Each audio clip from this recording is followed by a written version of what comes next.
Muito bom dia a todos. Nossa alegria por estar aqui outra vez, essa oportunidade renovada de pensarmos doutrinariamente com a contribuição oferecida pelo Espiritismo diante dos desafios que se nos apresentam. Antes de iniciar a palestra, eu vou soltar uma prancheta aqui. Quem quiser, claro que não é obrigatório, quem quiser anotar o seu nome e o seu WhatsApp, nós estamos usando essa ferramenta poderosa do WhatsApp para divulgar eventos e notícias espíritas de interesse do movimento. Não enviaremos bom dia nem boa noite, de jeito nenhum. De jeito nenhum. Enviaremos ocasionalmente, periodicamente, notícias de interesse de eventos de Araraquara, da região e de outros acontecimentos. Para citar apenas um exemplo, em setembro teremos o nosso magno evento em Matão, o Encontro Anual Caibar-Schutel, na sua 8ª edição, comemorativa aos 150 anos de Caibar-Schutel, e vamos utilizar expressivamente essa poderosa ferramenta que é o WhatsApp. Então, quem quiser, anote, nós vamos cadastrar, e depois vocês vão receber um anúncio meu. Eu sou o Orso, estive no portal, domingo, etc., e faço o meu primeiro contato para você me cadastrar. Depois, não aguardem bom dia, aguardem notícias do movimento. Vamos começar por aqui, quem quiser, tá? No caso de casais, não precisa marcar os dois, né? Marca um, apenas para terem esse instrumento. Muito bem, nós oferecemos para hoje esse tema Vida e Espiritismo, exatamente para verificarmos a conexão que existe entre as duas palavras. Se pensarmos na palavra vida, por si só, nós sabemos bem o que é a vida. Uma vez que vivemos a vida, com as suas dificuldades, com as suas lutas, com os seus aprendizados, com as suas alegrias, com as suas emoções, com as suas decepções, tristezas, e tudo aquilo que constitui a própria vida. Vida que, do ponto de vista biológico, começa com a concepção. Do ponto de vista espiritual, nós temos uma amplitude maior. Mas consideremos, nesse momento, apenas do ponto de vista biológico, em que a vida se inicia na união das duas células. Nascida a criança, depois da experiência de gestação, cuja experiência pode ser narrada pelas mulheres, as mães que aqui estão, que o digam, face à diversidade de experiências que vivem na gestação de cada filho, uma vez que nenhuma gestação é igual da outra, nós vamos deparar com a criança que nasce. Vem o parto, a criança nasce totalmente dependente dos cuidados de um adulto, que poderá ser a mãe ou não. E começam os desafios, porque a criança precisa que alguém cuide da sua higiene pessoal, da sua alimentação. A mãe amamenta a criança, e a criança gradativamente vai vencendo os primeiros desafios: firmar o pescocinho, ficar de bruço, gatinhar, andar, falar, alfabetizar-se, namorar, profissionalizar-se, casar-se, ter os próprios filhos e viver depois a experiência das lutas dos próprios filhos. Tornamo-nos avós e as experiências da vida vão nos caminhando para o termo da existência física. É muito interessante pensar em tudo isso, porque todo este longo período que constitui a vida do ponto de vista físico, constitui por si só uma luta gigantesca, onde estão incluídos, como disse no começo, as tristezas, as decepções, as lágrimas, as angústias, as preocupações, mas também estão incluídas as alegrias, as emoções. O que não dizer das emoções da audição? A audição de um som que nos agrada, seja o canto de um pássaro, um trovão, seja a voz de uma criança, seja uma música que nos faz relembrar o passado, nos faz relembrar momentos felizes. O que não dizer da capacidade visual, a capacidade olfativa, a capacidade do paladar. O que não dizer desse instrumento maravilhoso que é a mão, os dedos que nos proporcionam sentir a vida, apalpar, conhecer através do tato. Já pensaram no que é esse mecanismo do joelho, que nos faz caminhar, que nos faz andar e que se desgasta com o tempo? É muito interessante, porque nós vamos caminhando, e quando atingimos a madureza, o auge da madureza, em que pelo menos se espera a presença do bom senso, a presença do discernimento, a presença do amadurecimento pleno, quando estamos senhores de nós mesmos, numa nova fase, os filhos já crescidos, os filhos já com a vida própria, quando começamos a desfrutar a possibilidade do amadurecimento, da experiência que os anos acumularam, o corpo, esse instrumento biológico, este produto perecível, de durabilidade pequena. O que é a vida física? 80, 90, 100, 120? O que são esses anos? Considerando a eternidade, considerando a imortalidade do ser. Mas quando chegamos na fase madura, o corpo começa a apresentar os sinais do próprio desgaste. É uma máquina, é biológica, as peças se desgastam, e nós entramos naquela fase em que o corpo apresenta os sinais do próprio envelhecimento. Mas tudo isso faz parte, tudo isso integra a vida, que apresenta as experiências de aprendizado, apresenta as experiências de lutas necessárias. Se lembrarmos o Evangelho segundo o Espiritismo, quando Allan Kardec destaca a necessidade da encarnação, nós vamos nos encontrar com a validade, a importância, a expressividade da vida material. Precisamos dessas lutas, precisamos dessas decepções, dessas angústias, dessas preocupações, dessas lutas incessantes movidas por ideais, dessas lutas incessantes movidas por amor, dessas lutas incessantes e conquistas movidas pela força do próprio Espírito. E naturalmente pelas circunstâncias e amores que nos cercam.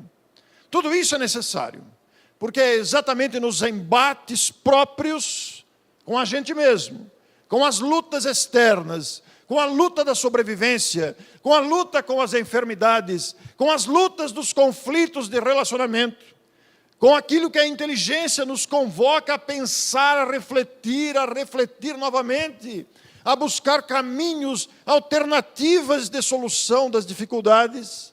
É com tudo isso que o espírito amadurece. É com tudo isso que o espírito cresce intelecto moralmente. Ora, isto é a vida.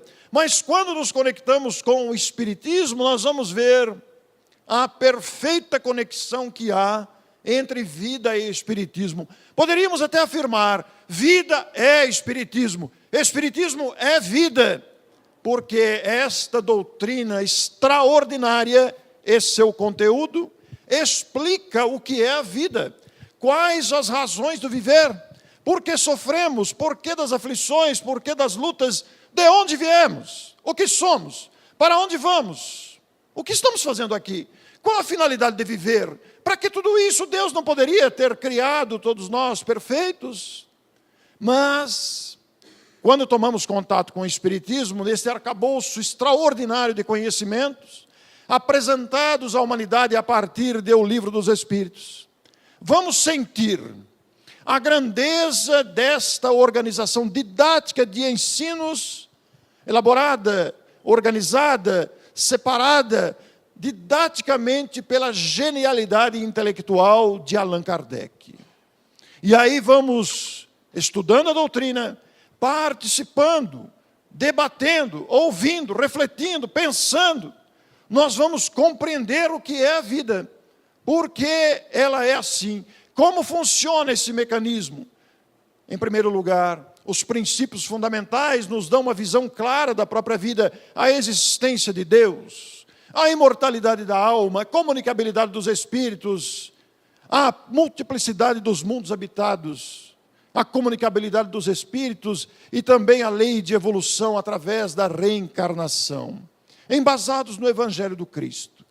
Tudo isso nós aprendemos com o Espiritismo, que nos explica pensamentos que nos são estranhos, sensações que muitas vezes são confundidas com doenças, e que, no entanto, fazem parte da nossa percepção extrasensorial, uma vez que não somos o corpo, estamos no corpo, capacitados, muitos de nós, em variados graus de percepção, a sentir o mundo espiritual que vibra à nossa volta. Uma vez que, sendo espíritos imortais, alguns lá, outros cá, estamos em intensa interação. O que nos faz compreender sintomas, o que nos faz compreender pensamentos estranhos, alheios à nossa maneira de viver e pensar. Isso sem dizer na interpretação extraordinária da lei de causa e efeito, nas diferenças que nos caracterizam as personalidades, nos extremos que aí estão de intelecto, de moralidade, nos extremos que aí estão de ações, de reações, de comportamentos, oriundos naturalmente das experiências que cada um de nós viveu. Absorver este conhecimento à nossa disposição constitui-se num tesouro que nós ainda não conseguimos avaliar à altura, embora estejamos engajados, embora estejamos participando, colhendo os benefícios do conhecimento que é colocado à nossa disposição, especialmente agora com o advento da internet, que espalhou, que colocou à disposição do planeta este conhecimento organizado por Allan Kardec, cujo progresso das ideias possibilitou que diversas áreas do conhecimento, como a medicina e a psicologia, para citar apenas esses dois, vão ampliando a nossa visão de vida, de conhecimento, de relacionamento, de orientações para que possamos nos pautar dignamente como filhos de Deus. Recentemente, Divaldo Pereira Franco, interrogado por Haroldo Dutra sobre as dificuldades de deslocamentos dentro e fora do país, na idade que ele está, e principalmente considerando as viagens internacionais, os chás de aeroporto, viajar do Brasil e enfrentar mudanças bruscas de temperatura, variando de 40 para menos 10, muitas vezes para falar para um público diminuto de 12 a 15 pessoas. O que ele sentia de tudo isso? Divaldo deu uma resposta linda, de mais de 15 ou 20 minutos. Mas ele inicia a sua resposta fazendo uma observação que deve merecer a nossa máxima atenção. Diz ele: quando eu conheci o Espiritismo, eu não achei o mapa do tesouro, eu achei o próprio tesouro. E é isso que se constitui o Espiritismo e todo o seu desdobramento, partindo das obras básicas e indo para a revista espírita, que constitui um tesouro à parte, ainda desconhecido dos espíritas, e os desdobramentos todos, de autores clássicos, iniciais, aos autores encarnados e desencarnados que ao longo do século e meio já passado, vieram contribuir acrescendo no conhecimento espírita as próprias experiências, as orientações através da psicologia, reflexo da evolução da sociedade humana. De forma que vida e espiritismo conectam-se com uma perfeição que nos admira de maneira muito grandiosa. Todavia, para todos nós que estamos habituados a estudar o Espiritismo, a buscar as suas razões, os seus fundamentos, a doutrina espírita pode ser considerada um verdadeiro curso para aprender a ser feliz. Notem a diferença. Não é um curso para ser feliz, é um curso de aprendizado para desenvolvermos em nós mesmos as noções de equilíbrio, de paz de consciência, de dignidade, que constituem a fonte da felicidade. A felicidade que todos queremos. Todos nós desejamos ter tranquilidade. Todos nós desejamos ter saúde. Todos nós desejamos nos livrar de angústias e conflitos. Todos nós desejamos isso. Todos nós queremos nos sentir bem nos ambientes. Todos nós queremos desfrutar de um ambiente desse, levá-lo conosco no dia a dia. Porque aqui estamos refletindo sobre essas questões e nos permitimos, nas reflexões em andamento, pensar em tudo que temos desfrutado. Numa casa como esta, em tantas outras que se abrem as suas portas para que o conhecimento seja disponibilizado. O que não pensar da água fluidificada? O que não pensar do atendimento aos espíritos? O que não pensar do atendimento fraterno, da literatura à disposição, dos grupos de estudo, da troca de ideias, dos diálogos, dos intercâmbios culturais? Ora, tudo isso proporciona o conhecimento espírita. E isso nos faz bem. Isso nos faz sair do terra a terra e pensar mais alto. Então, quando nos deparamos com a doutrina espírita, nós temos um verdadeiro curso de aprendizado para a conquista da felicidade. E este curso, ele não tem a duração de 6 meses, ou de 3 anos. É um curso para a vida toda, porque é um exercício continuado, vindo de estímulos gradativos que o conhecimento proporciona e que vai sendo absorvido gradativamente. Com esta absorção do conhecimento, com esta prática de nossas reflexões, nós vamos percebendo nuances, vamos percebendo circunstâncias que antes nos eram estranhas, que antes não percebíamos.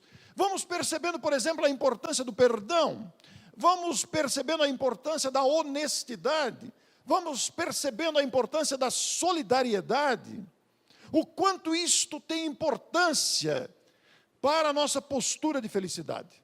Vamos percebendo a importância do altruísmo, do comprometimento com as boas causas humanas, ao invés da indiferença, da omissão, ao invés da negligência conosco mesmo, com a nossa família, com os nossos amigos e irmãos.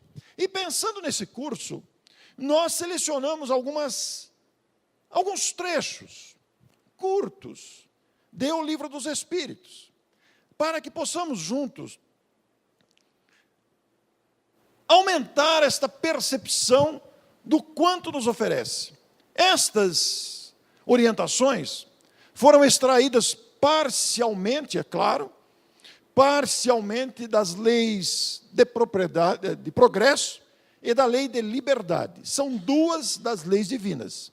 Existem outras leis, lei da reprodução, lei de justiça, amor e caridade, lei de sociedade, etc. Mas nós extraímos isso de 2 leis, a lei do progresso e a lei da liberdade. Progresso que é uma característica da evolução, não tem como deter o progresso. O progresso é uma circunstância que faz parte da lei de Deus, que é toda amor. Quer dizer, estaremos sempre sendo impulsionados para a frente, sempre sendo impulsionados a agregar conhecimentos, sempre sendo impulsionados a melhorar o comportamento. Mas também vamos utilizar da lei de liberdade, porque, afinal de contas, se há algo que todos nós prezamos, é a liberdade. Não desejamos ver a nossa privacidade invadida, não desejamos que tentem mudar a nossa maneira de pensar. Todos nós temos liberdade. Mas como encarar isso? Considerando o convívio, considerando uma outra lei, a lei de sociedade, já que somos seres individuais, vivendo coletivamente, em família, na profissão, na sociedade, etc. Então, extraímos alguns trechos parciais. O número que vai aparecer embaixo é o número da questão do Livro dos Espíritos. E, a partir disso, faremos algumas reflexões do que seria este curso de aprendizado para a felicidade. Vejam só, a questão 826, desde que haja dois homens juntos, e claro que homens aí não se refere ao sexo masculino, mas à raça humana, pode ser duas mulheres, pode ser dois homens, pode ser um homem e uma mulher, um adulto e uma criança, um idoso e uma criança, um idoso e um maduro, duas criaturas humanas. Desde que haja duas criaturas humanas, eles têm direitos a respeitar. E por conseguinte, não tem mais liberdade absoluta. Sim. Porque a nossa liberdade, ela é relativa, uma vez que temos que respeitar o direito à liberdade alheia. Se pensarmos no caos momentâneo da humanidade, e não precisamos sair do Brasil, podemos pensar no caos social momentâneo brasileiro, veremos que se refere a um desrespeito às liberdades, fruto do desconhecimento da lei de liberdade, ou dos abusos decorrentes, da negligência a esse trato. Porque desde que haja duas pessoas, mesmo que seja dentro de um elevador, que está subindo ou descendo, duas pessoas que não se conhecem, que de repente se veem fechados dentro de um elevador, nós temos que respeitar a outra pessoa que ali está. Porque a outra pessoa que ali está é uma criatura de Deus como nós. Alguém que tem sonhos, alguém que tem lutas, alguém que tem dificuldades, alguém que traça e sonha um ideal, trabalha por ele, nós não sabemos quem está ali. Ali pode estar um espírito de elevadíssima condição, que está encarnado, nós não sabemos. Como também pode estar uma criatura ainda nos primeiros estágios de aprendizado. No entanto, não deixa de ser filho de Deus. Não deixa de ser nossa irmã ou nosso irmão. Não deixa de ser uma criatura que veio para galgar os degraus do aprendizado. Então, nós falamos muito em direitos. Nós temos uma luta por direitos. Direito disso, direito daquilo, mas nos esquecemos que o direito é decorrente do dever cumprido, que dá paz de consciência. Então, os direitos têm que ser respeitados, a partir de nós, pessoa humana individual, nas mais diversas circunstâncias que podem surgir. Porque em todas as circunstâncias que podem surgir, vejam esta afirmativa que está na questão 851.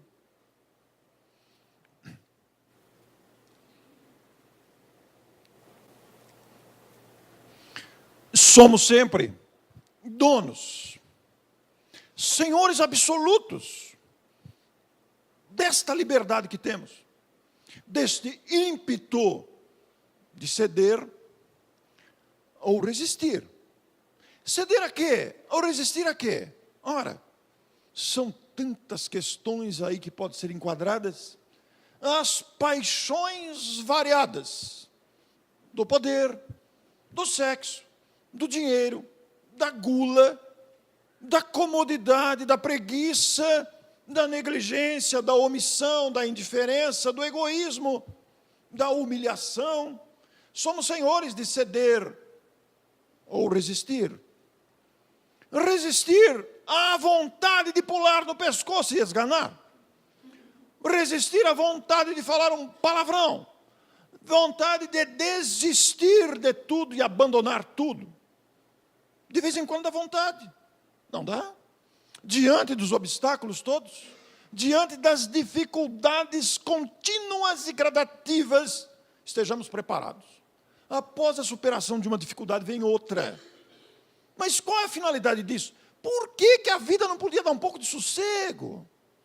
Ocorre que nós estamos num curso de aperfeiçoamento, de amadurecimento. Por quê? Porque somos espíritos imortais e a vida nos aguarda desafios no futuro.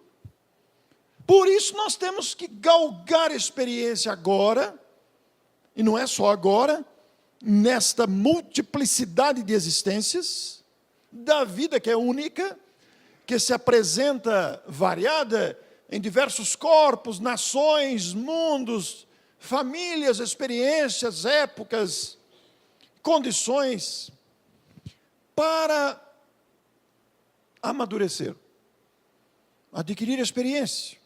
Ora, somos senhores de ceder a chantagens, de ceder a paixões, a ímpetos, a vontades, nem sempre dignas, ou resistir. Se pensarmos nos vícios, aí se enquadram perfeitamente. Se pensarmos na brutalidade de um estupro, se pensarmos na mediocridade da ganância, se pensarmos na baixeza moral de tantas circunstâncias tão conhecidas da vida humana, somos sempre senhores de ceder ou resistir. Quando cedemos, nós violamos a lei de liberdade, semeando em nosso próprio caminho consequências. Não é castigo, consequência. Mas que consequência? Conscienciais. Porque quando vamos adquirindo maturidade, a consciência começa a nos envergonhar. Meu Deus, como é que eu fui capaz de fazer isso? Enquanto estamos seduzidos pelas paixões variadas, a gente dá um tapa na consciência. A gente se faz surdo, negligente. Mas conforme vamos amadurecendo, sabendo, a consciência começa, isso não está certo. Eu não agi corretamente daquela forma. Porque cedi a um segundo de distração, a um instante de falta de reflexão, a um minuto de prudência. Isso vale em todas as situações. O semáforo está vermelho e a gente cede, apressa e passa e causa uma tragédia. Até nisso. Ou resistir às tentações variadas. Ultrapassar o sinal vermelho também é uma tentação. Quando a gente fala em tentação, não pensemos naquelas tentações, são todas tentações. Resistir ao sinal vermelho, ao semáforo fechado. Resistir à tentativa de suborno. Imaginem. O guarda vai multar e a gente tem uma nota mais de 50 lá. Abre a carteira mais um pouco, deixa ele ver que tem uma nota de 50. Nós estamos cedendo ao impulso corrupto. Ou resistimos à moralidade do que aprendemos na infância com os nossos pais. Com o exemplo da formação que tivemos na infância. Então, a questão é mais séria do que parece. Falamos dos desvios de dinheiro público, na corrupção, que graça, que aí está. São criaturas que não resistiram à oportunidade de obter vantagens. Mas não podemos restringir isso a políticos, de forma nenhuma. A corrupção que está lá em cima é a mesma que está embaixo, quando furamos a fila.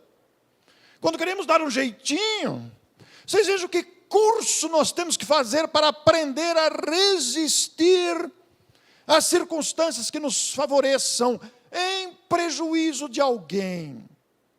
É mais amplo do que parece isso. Está nas pequenas coisas, como nas grandes coisas que prejudicam uma nação. Então a responsabilidade é muito grande. Vamos aprendendo responsabilidade com a lei de progresso e a lei de liberdade. Porque fazer o bem pode impedir o mal. Que bem é esse? Que mal é esse? E aí entra um outro detalhe. Porque a nossa interpretação do que é o bem e do que é o mal passa pelas nossas bagagens. Nem sempre boas, as nossas experiências nem sempre dignas.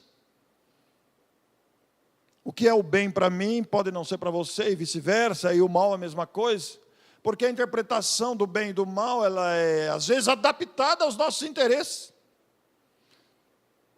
por força da nossa tendência. Mas isso não altera o que é o bem e o que é o mal. Ora, o que é o bem? O bem é o que é a vida, que conspira a nosso favor. O mal é tudo que prejudica o progresso, a felicidade, a harmonia. E estamos contribuindo para o bem à nossa volta, ou estamos contribuindo para que o mal se amplie, sobretudo aquele que poderia contribuir para um mal maior. Olha o problema aí. Vejam só, nós estamos numa pátria dividida por partidos, o que é um absurdo, porque nós deveríamos pensar no interesse da coletividade. Quando é que nós vamos votar pensando na pátria, ao invés de votar por causa dos interesses particulares? Ao interesse da minha cidade, ao interesse do meu bairro, ao interesse da minha rua. E aí voltamos naquilo, né? Somos senhores de ceder ou resistir. Vejam onde vai a nossa responsabilidade. Está em todas as coisas. Mas olhe esse. Os mais avançados ajudam o progresso dos outros pelo contato social. Que mais avançados são esses? Todos aqueles que trazem contribuições para o bem-estar da humanidade. No começo da nossa fala, nós nos referimos a essa poderosa informação, essa tecnologia do WhatsApp. Quando que a gente poderia imaginar o WhatsApp alguns anos atrás? Comunicação instantânea. Quando? Não poderíamos. O que é que vai vir daqui 10 anos? Não sei, é impossível imaginar. Todavia, o WhatsApp é resultado de várias escalas de progresso, trazido pelos mais avançados. E os mais avançados não é apenas do ponto de vista moral, mas também do ponto de vista material. Mas os mais avançados, eles ajudam o progresso, porque tem uma percepção avançada da sociedade. Habitaram planetas mais evoluídos do que a Terra, conhecem evolução maior lá, moral, emocional, psicológica, tecnológica, são trazidos para a reencarnação na Terra, para trazer esse progresso para cá. Porque Deus estabeleceu leis de amor.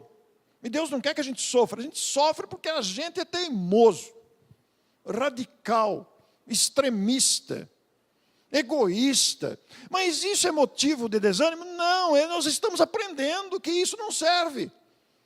Já estamos colhendo os efeitos em nós mesmos, na vida individual, na vida familiar. Eu ouvi essa semana uma afirmação sensacional do Rossano Klinger, que é aí um palestrante de muito sucesso, muito famoso nos meios espíritas, que está sendo bastante requisitado, vai estar em Araraquara, vai estar em São Carlos esse ano. E o Rossano falando sobre família, e falando sobre trazer os filhos para a evangelização espírita. Alguns pais ficam com aquela desculpa morna. Quando ele crescer, ele decide. Isto é uma utopia, isto é um engano, um equívoco. Porque a gente não pergunta para o filho se ele quer ir no dentista, se ele quer ir na escola, se ele quer comer, se ele quer tomar banho, se ele quer cortar a unha ou não. A gente impõe. A criança não tem capacidade de escolha ainda. Então ele fala claramente, leve ao centro, forçado. Mesmo que ele não queira. Do mesmo jeito que você leva no dentista, que leva na escola, que leva... Por quê? Isso não vai gerar trauma, não. Pelo contrário, nós estamos semeando no coração da criança aquela formação que vai valer-lhe no futuro segurança. O comprometimento dos pais com os filhos na transmissão do Evangelho, na transmissão dos ensinos espíritas, é tesouro, é garantia de equilíbrio no futuro. Quando nós desleixamos com os filhos, eles crescem sem saber que rumo, e depois de uma certa idade você não consegue mais. Então é na primeira infância que nós temos que semear esses valores imensos.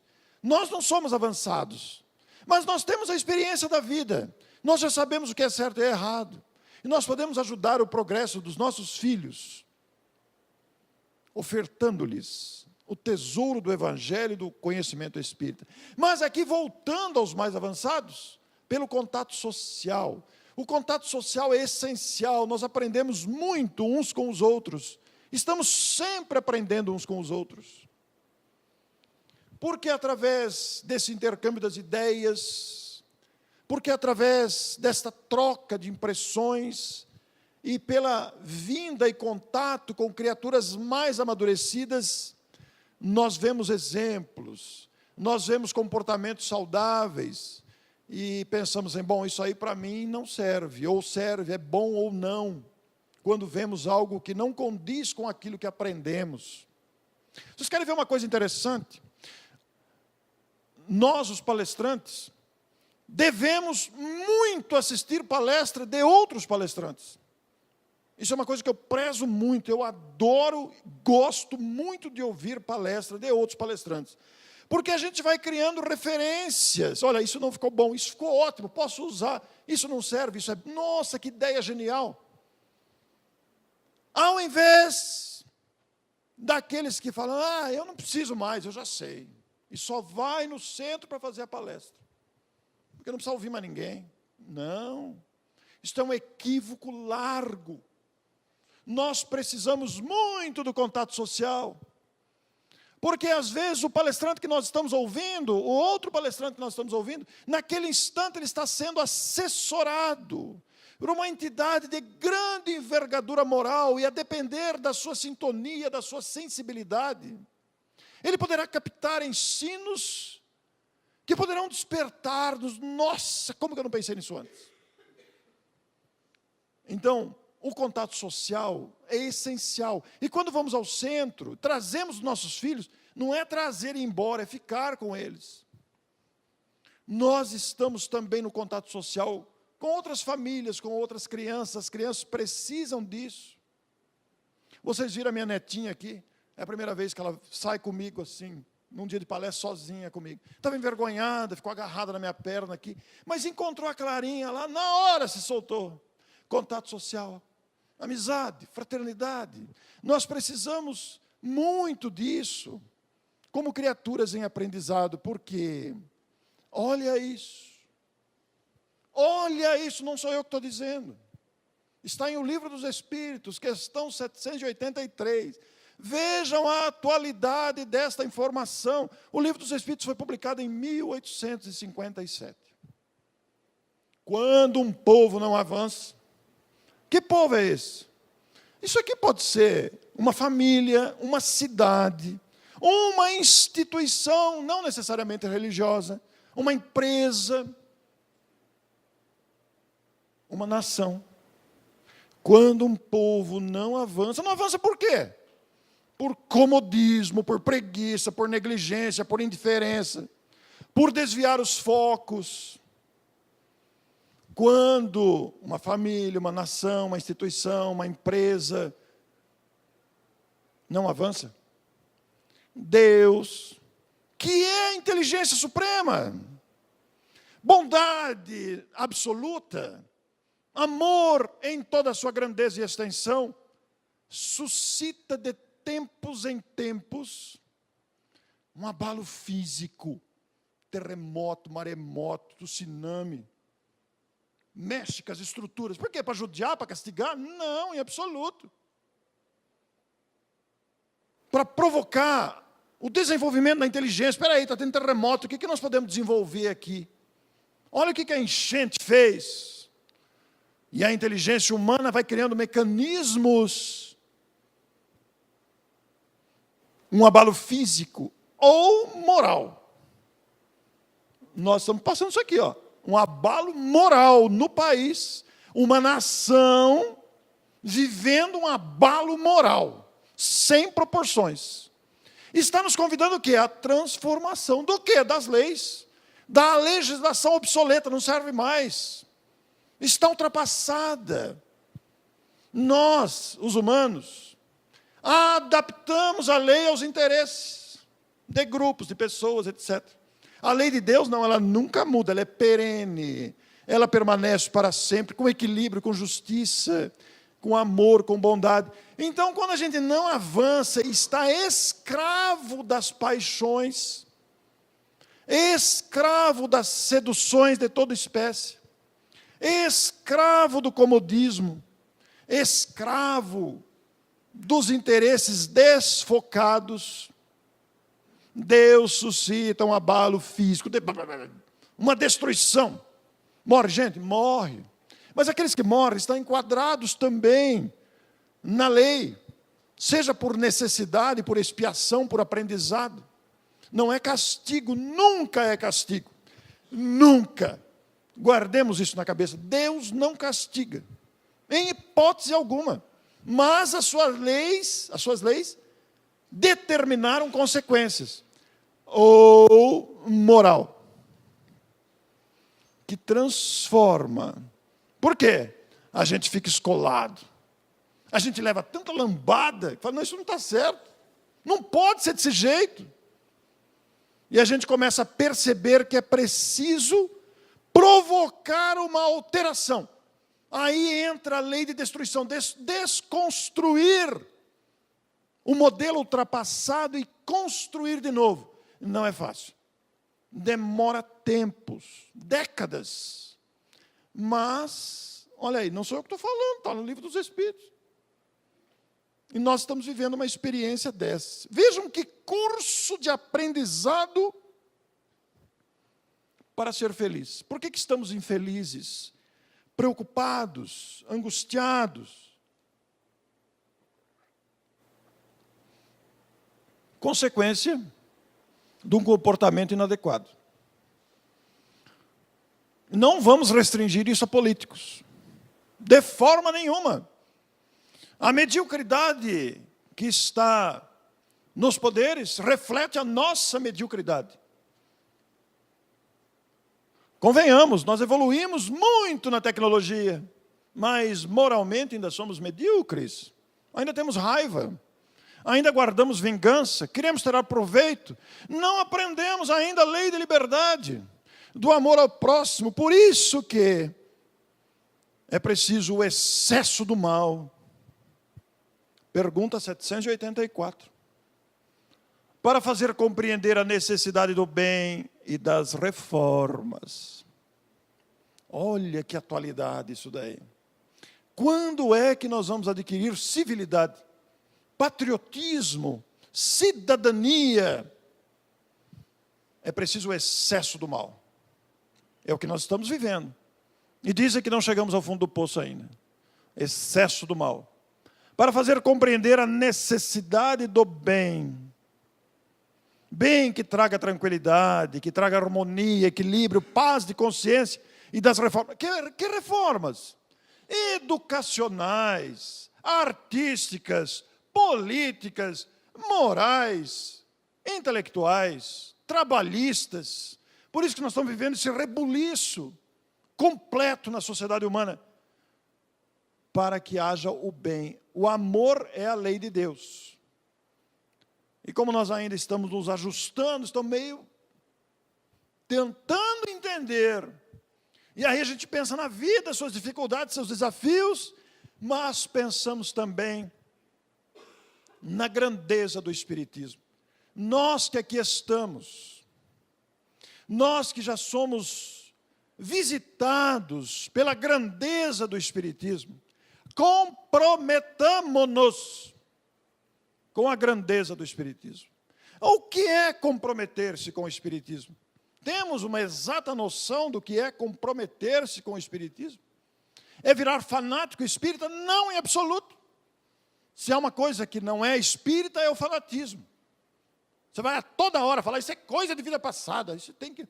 Não, tem muita coisa que é dessa vida mesmo. Fruto da negligência de agora. Eu tenho um espírito atrás de você. Não tem um espírito atrás de você, é você mesmo. Não tem espírito nenhum com você. É você que está habitando aí e que precisa despertar. Então, necessidade do bem, das reformas, inclusive as individuais, não é mesmo? Porque o orgulho e o egoísmo são os maiores obstáculos ao progresso. ainda somos orgulhosos, ainda guardamos egoísmo. Nós temos que vencer isso. Porque, para todos os males que nos batem a cabeça, nos chegam às costas, nos dilaceram, nos derrubam, muitas vezes levando à tristeza, levando ao desânimo, levando ao abandono das questões, há duas regras para a cura de todos os males. O amor a Deus, acima de todas as coisas, e ao próximo como a si mesmo, na recomendação da síntese da lei. Amor a Deus nos traz uma reflexão que é amar a Deus. Isso dá outra palestra, dá um congresso. O que é amar a Deus? É amar o que Ele criou, Ele é o Criador. Acima de tudo, e ao próximo. Aí entra o respeito ao próximo, a lei de liberdade, a lei de sociedade. Como a si mesmo, a gente precisa gostar da gente. Nós somos importantes, Deus não erra. Se nós existimos, somos muito importantes e especiais. Mas eu não sou Orson, nem o Anésio, nem estamos. Orson, estamos Anésio, estamos Isaura. É uma condição temporária para essa continuidade do exercício de aprendizado. Mas a gente precisa gostar da gente mesmo. Nada, paremos com esse negócio, eu não sei fazer nada, eu sou incapaz, eu não tenho capacidade. Claro que tem. Descubra a sua potencialidade. O que é que você faz bem? Você faz um bom café? Pois faça café. Dê este prazer ao paladar do seu próximo. Faz um belo bolo de fubá, continue fazendo bolo de fubá. Para que as pessoas, ao saborearem, que delícia, quem é que fez isso? Vocês já imaginaram o espírito que elaborou o caqui? Eu adoro caqui, não aquele que amarra na boca, mas aquele vermelhinho, maduro, que delícia. Porque o caqui não foi Deus que fez, faz o caqui, tchum, apareceu o caqui. O caqui é fruto de pesquisas, de espíritos que trabalham como co-criadores na evolução da humanidade.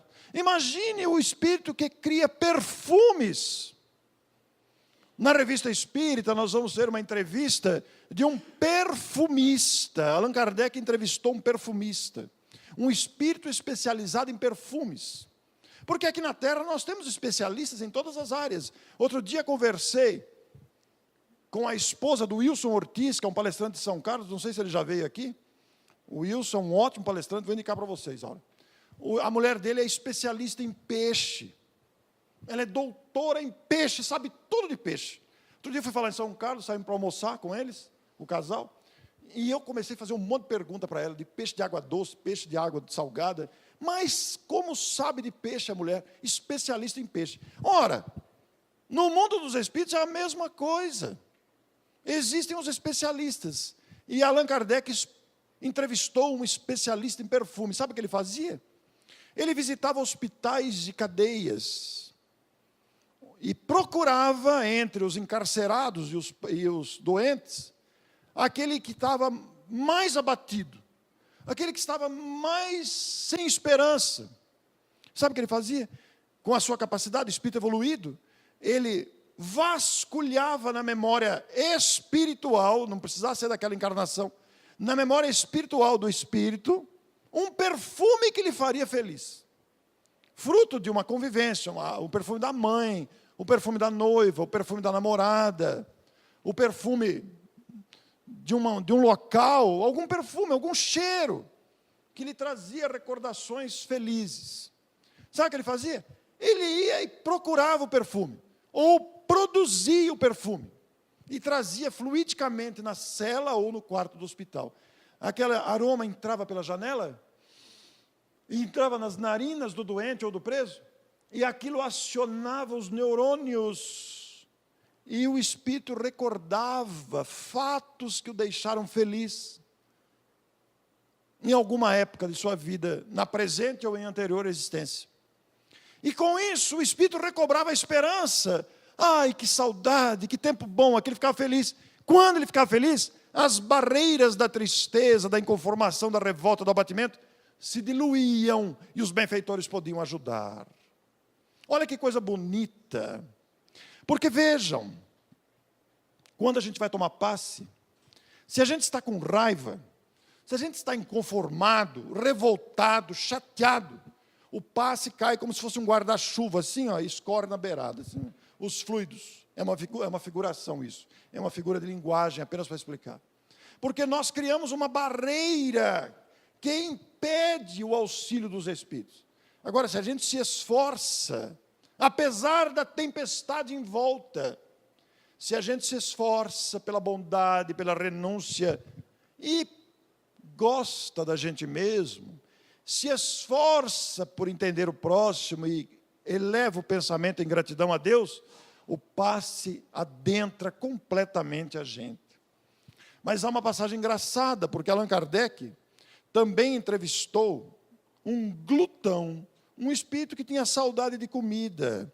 Não era um mau espírito, era um espírito imperfeito, um espírito ainda preso às recordações da comida. E Allan Kardec o entrevistou, e ele dizia que tinha muita saudade da comida.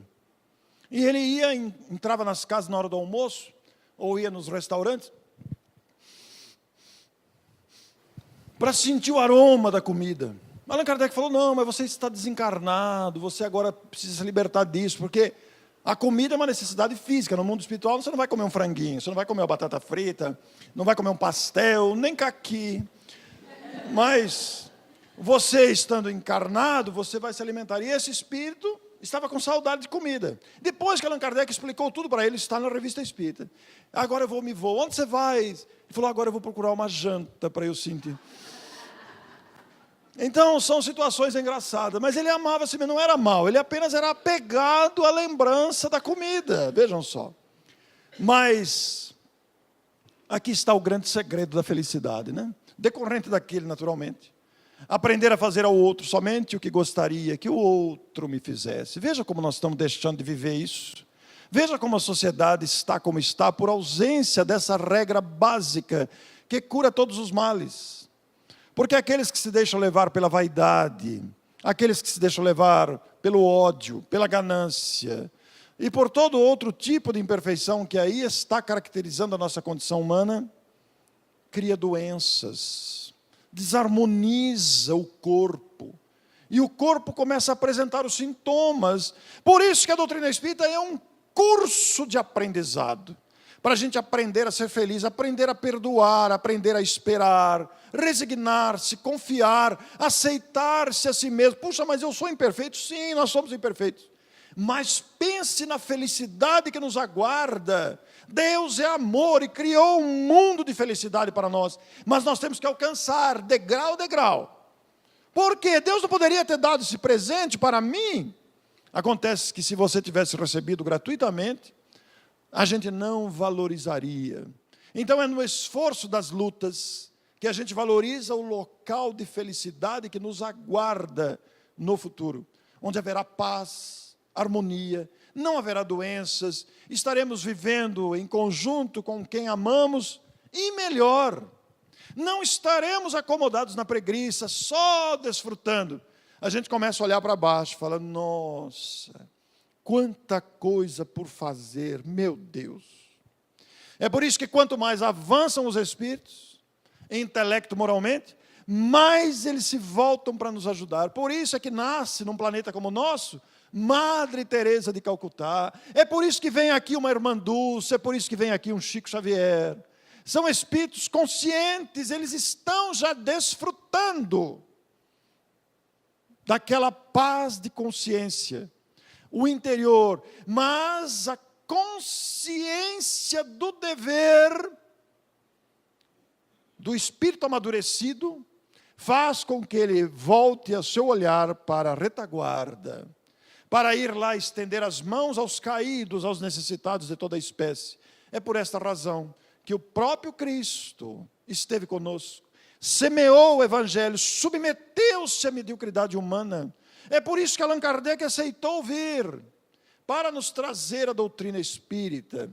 E é pela mesma razão que nós, os adultos e pais e educadores, temos um compromisso muito grande com esses seres que nos encantam na sua espontaneidade, na sua ingenuidade, na falta de experiência da vida carnal. São espíritos velhos, mas estão agora com a memória apagada, estão agora na infância do corpo, necessitados da nossa orientação, do nosso encaminhar. Então, nós pais temos um compromisso muito grave com a evangelização infantil, temos um compromisso gigantesco com a transmissão disso, deste amor, que é o fundamento no processo educacional.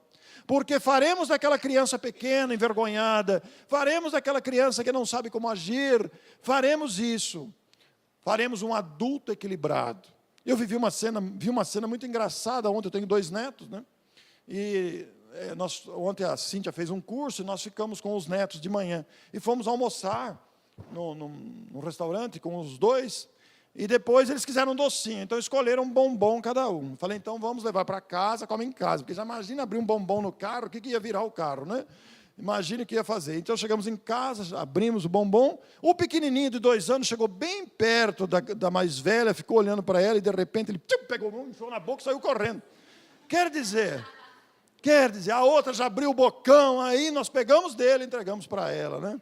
Quer dizer, temos que ensinar esses espíritos que retornam e trazem tendências, trazem hábitos que não condizem com o amor, fazer ao outro somente o que eu gostaria que o outro me fizesse.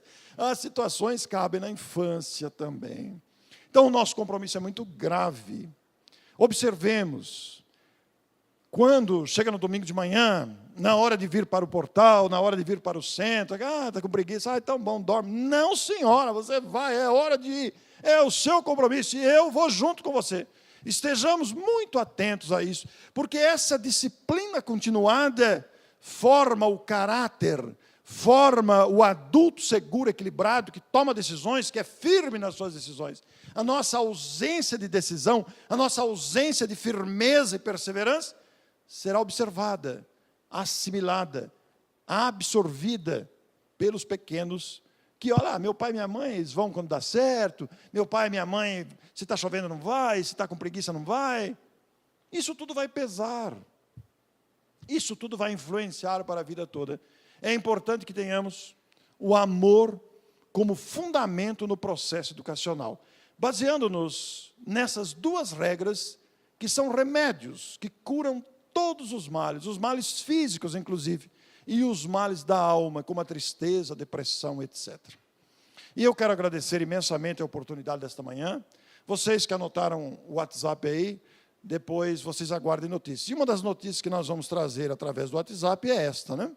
Nós vamos ter lá em Matão a 8ª edição do Encontro Anual Caibar Chútil, com o tema Evangelho e Vivência, trazendo este ano coincidente com os 150 anos de nascimento de Caibar Chútil, o grande benfeitor de Matão, que através da sua ousadia criativa, para uma época de preconceitos, extrapolou as fronteiras brasileiras para se tornar um comunicador espírita por excelência.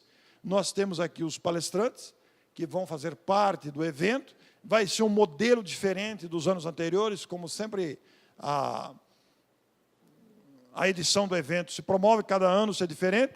As inscrições já estão abertas, vocês já podem se inscrever para esse grande evento de Matão.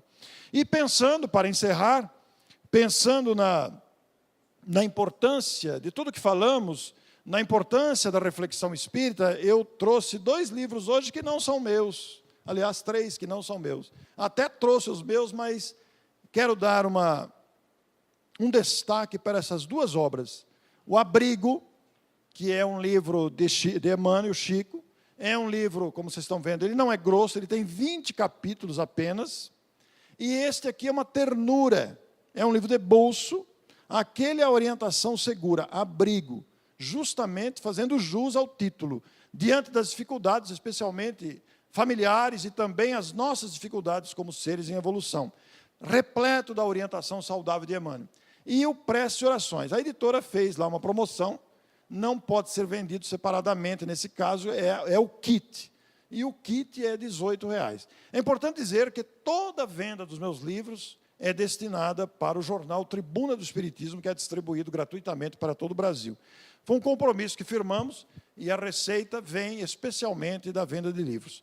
E um outro lançamento, que até comentei com a Isaura, que trouxe alguns exemplares aí, é o Menino Livre de Miritiba. O Cláudio Bueno, ele é de Osasco, e este simpático senhor debruçou-se sobre toda a obra do valoroso escritor brasileiro Humberto de Campos, que foi um impacto na sociedade brasileira, como escritor de raro talento.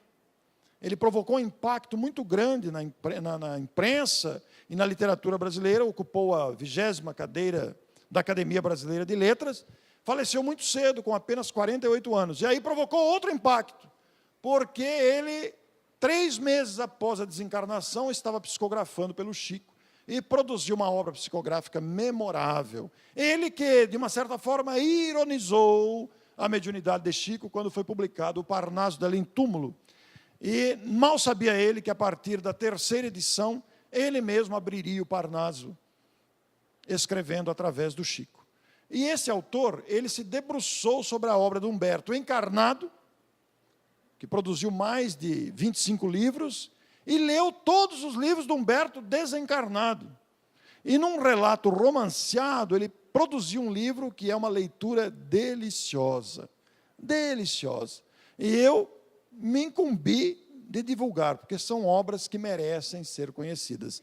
Da infância pobre, da fome na mocidade, à fama na idade adulta como escritor, e ao legado doutrinário espírita produzido pelas mãos de Chico Xavier, Humberto de Campos provocou 2 impactos no país. E esse autor se debruçou sobre esse trabalho. Agradeço imensamente este momento. E se algo lhes posso dizer, eu vou dizer aquilo que sempre digo no final das minhas palestras. Prossigam! Prossigam trabalhando, prossigam amando, prossigam confiando, porque as tempestades que aí estão vão passar. Elas fazem parte desse quadro de aprendizados. Prossigamos. Eu me incluo.